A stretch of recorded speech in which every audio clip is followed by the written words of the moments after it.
সরকারের সহযোগিতা ছাড়া নির্বাচন আয়োজন সম্ভব নয়। সরকারের সঙ্গে যোগাযোগ রাখছে কমিশন। ভোটের দিনক্ষণ যথাসময়ে জানানো হবে, জানিয়েছেন প্রধান নির্বাচন কমিশনার এএমএম নাসির উদ্দিন। সকালে আগারগাঁওয়ে নির্বাচনী প্রশিক্ষণ ভবনে নির্বাচনী আইন ও বিধি বিষয়ে ইসির সচিবালয়ের ঊর্ধ্বতন কর্মকর্তাদের দিনব্যাপী প্রশিক্ষণের আয়োজন করা হয়। সেখানে সিইসি ছাড়াও অন্যান্য নির্বাচন কমিশনার কথা বলেন।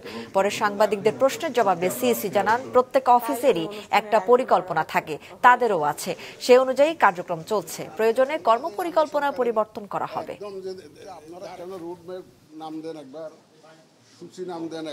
আমি রুটম্যাপ বলছি না, এটা আমরা আমাদের একটা কর্ম পরিকল্পনা করছি, সেটা আমাদের ব্যবহারের জন্য, not for sharing with everybody, যে আপনারা সবাই জানুন যে আমরা এইভাবে করছি, সেরকম না। এটা আমাদের নিজস্ব, এটা সংশোধনযোগ্য।